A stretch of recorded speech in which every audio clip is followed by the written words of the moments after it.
I remember the first time I saw Amora. She wasn't like any other girl in our village. She had this quiet strength about her, something that made people stop and take notice, even when she wasn't trying to be noticed. I was just a girl then, maybe 12 or 13, running around playing with my friends. But I couldn't help but watch her from a distance. Amora was the daughter of a humble trader, and even though she didn't have much, there was something about her presence that made you think she belonged to a kingdom. People would say she was beautiful, but it wasn't just her looks. It was her smile, the way she treated others with respect, her gentle kindness, and the way she carried herself with such dignity. I'm sure she didn't know I watched her, but there was one thing she did that everyone in the village noticed: she had the ear of the prince. It started one day when the prince came through our village. His name was Prince Obinna, and he was known across the land for his handsome looks and the power that came with his name. The village was abuzz that day. Everyone had heard the prince was visiting, but none of us thought he'd stop to speak to the likes of us. I remember seeing him, tall and proud, dressed in royal clothes with jewels sparkling in the sun. He walked through the village, and everyone crowded around him, hoping for a glance, a touch, or a word. But what no one expected was that he stopped in front of Amora. She was just sitting by her father's stall, selling spices and herbs, when he came to her. "Your father's spices are the finest in the land," the prince said, his deep voice carrying through the air. "May I have some for my journey?" Amora smiled, calm as always. "Of course, Your Highness. But it is not the spice that makes it special, but the hands that prepare it." The prince, taken aback by her words, chuckled. "And what do you mean by that?" Amora didn't answer right away. She just looked at him, her gaze steady. Then she said, "The hands that prepare these spices work with love, with care, with patience. You cannot find that in a spice jar alone."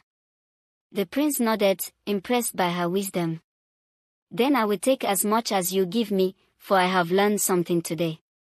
That was the start of their connection. Over the next few weeks, the prince would come by Amora's stall often. People in the village whispered that he was falling in love with her. They were beautiful together, him with his royal charm and her with her humble grace. It was the kind of story that fairy tales are made of. But as the days passed, I started noticing something. Amora wasn't as enchanted as the rest of us. She didn't look at the prince with longing eyes or blush when he spoke to her. She treated him like any other person, with respect, but not with the awe or love that you'd expect from a village girl who had caught the attention of a prince. One day, I overheard a conversation between Amora and her father. They were sitting by the fire, talking quietly. "Father, what if he asks for my hand in marriage?" Amora's voice was soft, but there was a worry in it. Her father, a gentleman with wise eyes, looked at her with understanding. "If he does, you must decide for yourself, my child. A marriage is not just a union of two people. It is a union of two lives, two hearts. You must ask yourself if you are ready to give your heart, and if you can keep your soul free in that union." Amora was silent for a long time, staring into the fire.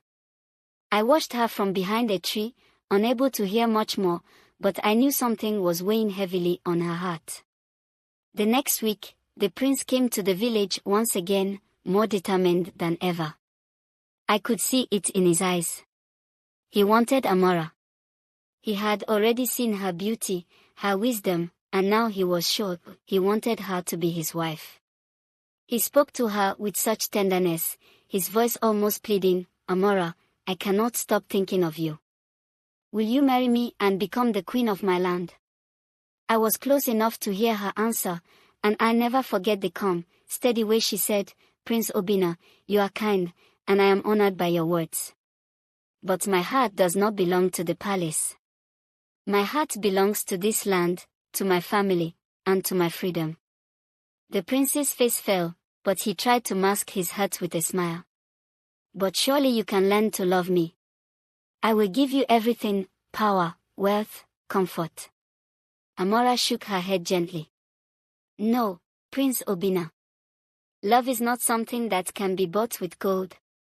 I cannot marry you, for my heart cannot be tied to a throne.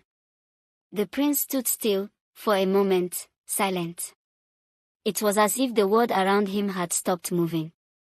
Then, with a deep sigh, he nodded and walked away, his shoulders heavy. I could see the prince's heart break, but what struck me most was Amora's strength. She had made a choice, not out of anger or spite, but because she knew who she was and what her heart truly desired. It wasn't the luxury of a palace or the power of a crown, it was the freedom to live her life as she saw fit, to walk her own path. The villagers were shocked. They couldn't understand why Amora had turned down the prince.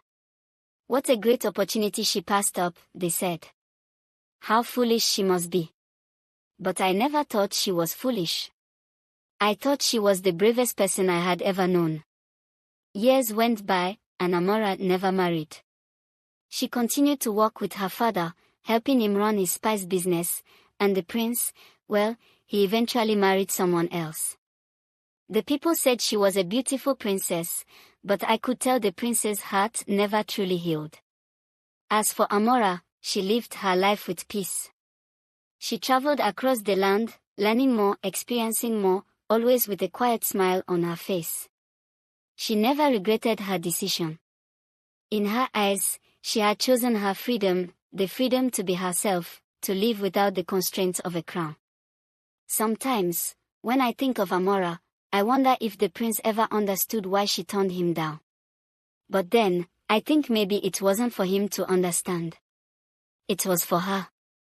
And in the end, she had everything she needed, her heart, her freedom, and a life lived on her own terms.